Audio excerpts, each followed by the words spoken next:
তো hello' student, আজি আমি কুৱেশ্যন বেংকৰ কুৱেশ্যন গোটেইখিনিবোৰ আলোচনা কৰিম।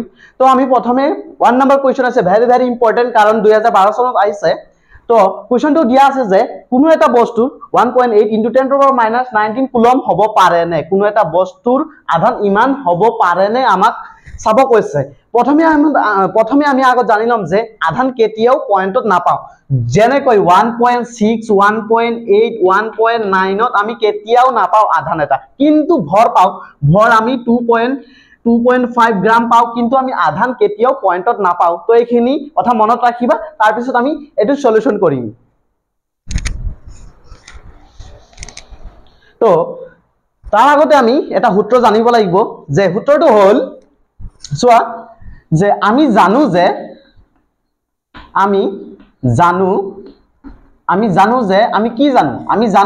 Q ইকুৱেল NE, এই সূত্ৰটো জানো। এই সূত্ৰটো মনত ৰাখিবা যে Q ইকুৱেল NE।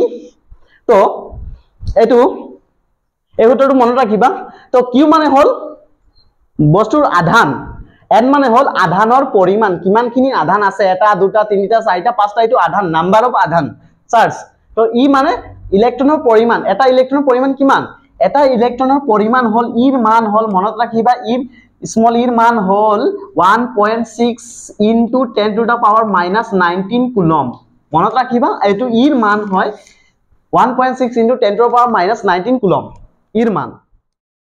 তো এতিয়া আমি সূত্ৰটো Q ইকুৱেল NE, Q মানে হ'ল আধান, N মানে হ'ল আধানৰ নাম্বাৰ, আৰু ই মানে হ'ল ইলেক্ট্ৰনৰ পৰিমাণ। এটা ইলেক্ট্ৰনৰ পৰিমাণ মনত ৰাখিবা, স্মল ইৰ মান হ'ল 1.6 × 10⁻⁻19 কুলম।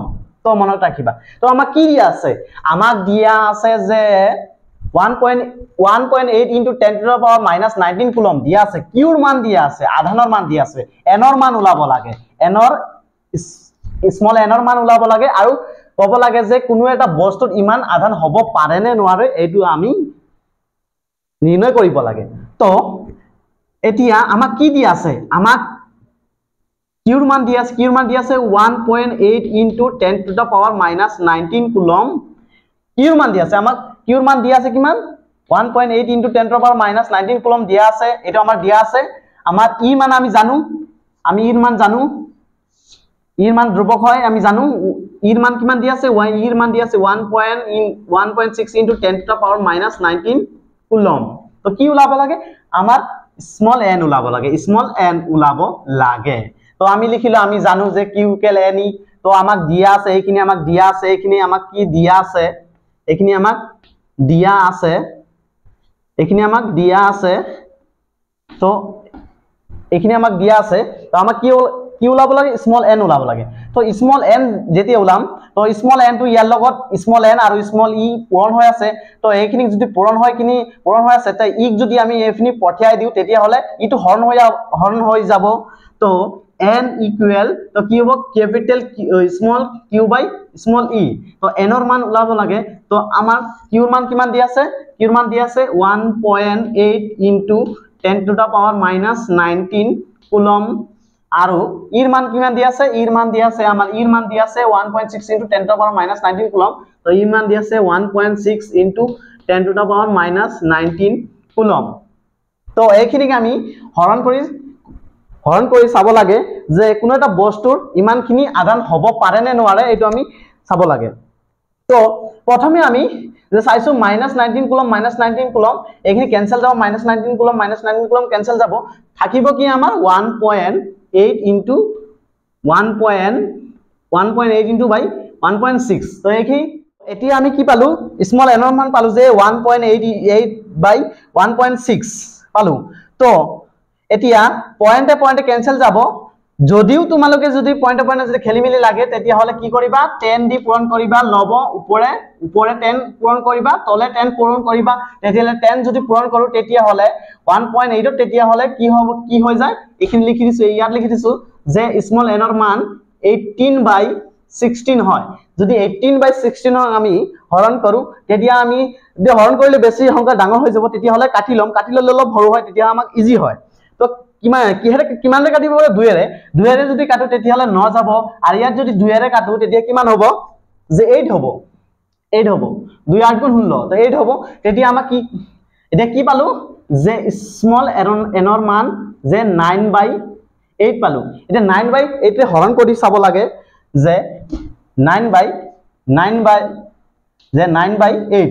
তে এবাৰ যাব তেতিয়া 8 হ'ব তেতিয়া 1 তেতিয়া হলে ইয়াত 8 টো সৰু হয় ডাঙৰ হয় তেতিয়া হলে পয়েন্ট তেতিয়া হলে 10 হ'ব তো আকৌ এবাৰ যাব 8 ইয়াত কিমান থাকিব 2 থাকিব তেতিয়া হলে ইয়াৰ পয়েন্ট গলে 20 হ'ব তো এইখিনি তো 2 8 গুণ 16 হ'ব তাৰ বেছি পয়েন্টৰ বেছি কৰিব নালাগে পয়েন্টৰ বেছি দুবাৰ কৰিব লাগে তো ইমানখিনি আমি নকৰো যে 1.12 তো n ৰ মান কিমান হল স্মল n ৰ মান হল যে 1.12 হল তো n ৰ মান কিমান হল 1.12 হল এতিয়া চাব লাগে যে কোন এটা বস্তুৰ 1.8 into 10 to the power minus 19 coulomb হ'ব পাৰে নে নোৱাৰে তো আমাৰ কি ওলাইছে যে পয়েন্টত ওলাইছে তো আমি জানো যে আধান এটা দশমিক সংখ্যাত থাকিব নোৱাৰে তো আমি কি লিখি দিম তো ইয়াত লিখি দিছো যে নিৰ্ণয় কি লিখি দিছে যে n ৰ মান কি হৈছে অখণ্ড সংখ্যা নহয় অখণ্ড সংখ্যা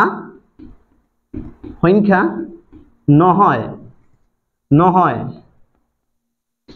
কিয় অখণ্ড সংখ্যা নহয় কাৰণ দশমিকত ওলাইছে এই কাৰণে অখণ্ড সংখ্যা নহয় কাৰণ কোনো এটা আধান আমি দশমিকত নাপাও এই কাৰণে n ৰ মান অখণ্ড সংখ্যা নহয় তে আমি কি লিখিব পাৰো গতিকে কি লিখিব পাৰো গতিকে কোনো এটা বস্তুৰ কোনো এটা বস্তুৰ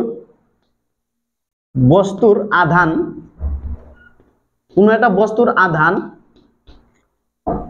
1.8 into 10 to the power minus 19 coulomb হ'ব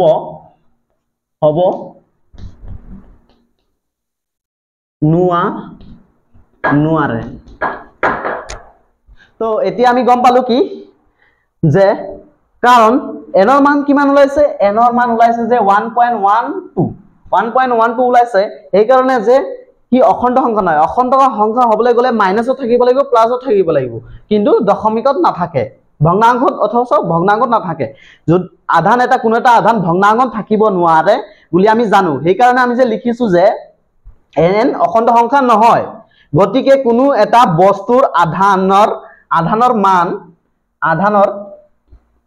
মান 1.8 into 10 to the power minus 19 coulomb হ'ব নোৱাৰে তো এইখিনি आंसर তো এইখিনি आंसर তো এই 2012 চনত আহিছিলে কিমান মাৰ্কৰ আহিছিলে 1 মাৰ্কৰ আহিছিলে তো 1 মাৰ্কৰ এইখিনি লিখি দিলে আমি 1 মাৰ্কৰ পাম তো প্ৰশ্নটো আমি আকৌ আলোচনা কৰিম তো যদি খেলিমেলি হয় তো আকৌ চাই যাবা ধুনিয়াকে প্ৰথম দি আছে যে কোনো বস্তুৰ আধান 1.8 into 10 to the power minus 19 coulomb হ'ব পাৰে নে নোৱাৰে আমি চাব লাগে তো প্ৰথমে আমি সূত্ৰটো জানো কি সূত্ৰ জানো q equal ne সূত্ৰটো আমি জানো তো আমাক কি দি আছে আমাক দি আছে যে আধানৰ মান দি আছে আধান মানে কি q আধানৰ মান দি আছে তো আধানৰ মান দি আছে কিমান দি আছে 1.8 into 10 to the power minus 19 coulomb দি আছে আমি জানো যে ই মান জানো আমি যে ইৰ মান জানো যে এটা ইলেক্ট্ৰনৰ পৰিমাণ জানো ইলেক্ট্ৰনৰ পৰিমাণ কিমান জানো 1.6 into 10 to the power minus 19 coulomb আমি জানো তো এতিয়া আমি সূত্ৰটো হজাব লাগে তো কাৰ মান ওলাব লাগে কিউৰ মান দি আছে ইৰ মান দি আছে কাৰ মান ওলাব লাগে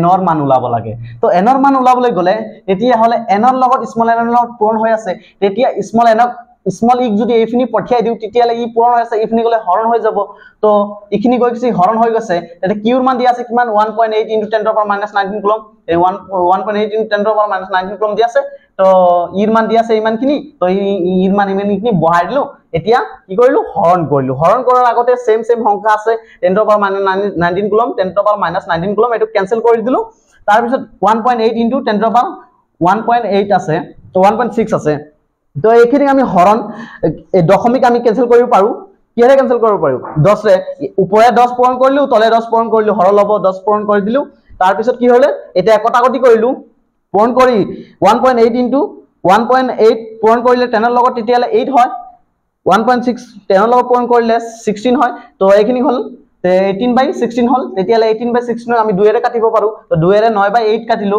তো 9/8 হল 9/8 ক আমি হৰণ কৰি দিলো ইমানখিনি হৰণ হৈ গল ওলাই গল তাছে ইখিনি ওলাইছে আমি ইয়াৰ পৰা কি গম পাইছো যে কোন আধানৰ কোনো এটা আধানৰ মান দশমিকত থাকিব নোৱাৰে সেইকাৰণে আমি কি লিখিছো আমি লিখিছো যে n অখণ্ড সংখ্যা নহয় নহয় কাৰণ নহয় কাৰণ দশমিকত আছে n অখণ্ড সংখ্যা নহয় অখণ্ড সংখ্যা হ'বলৈ গলে প্লাস মাইনাস লাগিব তো কি লিখিলো গতিকে কোনো এটা বস্তুৰ আধানৰ মান 1.8 * 10⁻⁻19 কুলম হ'ব নোৱাৰে তো এইখিনি পৰীক্ষাত যদি লিখি দিও তেতিয়া হলে আমি 1 নম্বৰ পাই যাম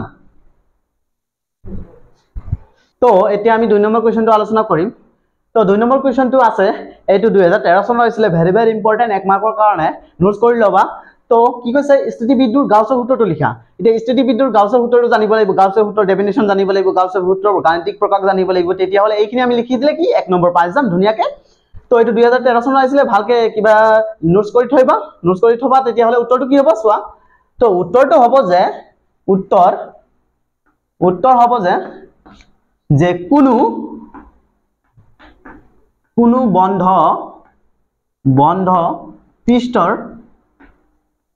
পৃষ্ঠৰ লগত কোনো বন্ধ পৃষ্ঠৰ লগত জড়িত বৈদ্যুতিক ফ্লাক্সৰ পৰিমাণ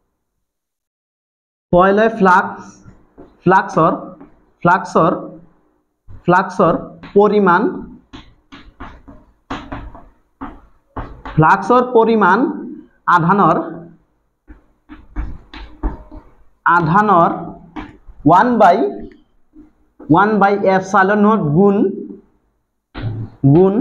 হয় অৰ্থাৎ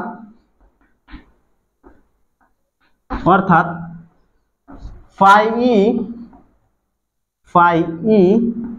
equal q/ε0 তো এইখিনি আসলে প্ৰশ্ন উত্তৰ তো কি হল যে কোৱা হৈছে যে প্ৰশ্নটো কোৱা হৈছে যে স্থিতিবিদ্যুৎ গাউছৰ সূত্ৰটো লিখা এতিয়া স্থিতিবিদ্যুৎ গাউছৰ সূত্ৰটো ডেফিনিশ্যন দিব লাগিব তাৰ পিছত গাণিতিক প্ৰকাশ লিখি দিলেই আমি 1 নম্বৰ পাই যাম তো কি কৈ আছে যে কোনো বন্ধ পৃষ্ঠৰ লগত জড়িত বৈদ্যুতিক ফ্লাক্সৰ পৰিমাণ আধানৰ 1/ε0 গুণ হয় অৰ্থাৎ phi equal q/ε0 তো এইখিনি মনত ৰাখিব এইটো গাউছৰ সূত্ৰ এটো গাউছৰ সূত্ৰ হয় গাণিতিক প্ৰকাশ হয় গাউছৰ সূত্ৰ মনত ৰাখিব phi মানে হল ফ্লাক্স তো phi মানে লিখি দিছো ইয়াত phi মানে হল ফ্লাক্স phi মানে হল ফ্লাক্স q মানে হল আধান q মানে হল আধান আৰু ε0 মানে হল এটা মাধ্যম মনত ৰাখিবা যে phi মানে হল ফ্লাক্স আৰু q মানে হল আধান আৰু ε0 মানে হল মাধ্যম কোন এটা মাধ্যম বায়ুশূন্য মাধ্যম তো আৰু এটা কথা মনত ৰাখিব লাগিব যে গাউছৰ সূত্ৰ সদায় বন্ধ পৃষ্ঠৰ লগতহে আমি সূত্ৰটো প্ৰয়োগ কৰিব পাৰো বন্ধ পৃষ্ঠৰ লগত সেই কাৰণে লিখিছো যে কোনো বন্ধ পৃষ্ঠৰ লগত জড়িত বৈদ্যুতিক ফ্লাক্সৰ পৰিমাণ আধানৰ 1/ε0 গুণ হয় অৰ্থাৎ phi equal q/ε0 তেতিয়া q phi মানে গম পালা q মানে গম পালা ε0 মানে গম পালা এতিয়া এইখিনি লিখি দেই আমি 1 নম্বৰ পাই যাম তো এইখিনি ধুনিয়াকৈ নোটছ বনাই লবা তো স্ক্ৰিনশ্বট মাৰিবা তাৰ পিছত আমি নেক্সট আলোচনা কৰিম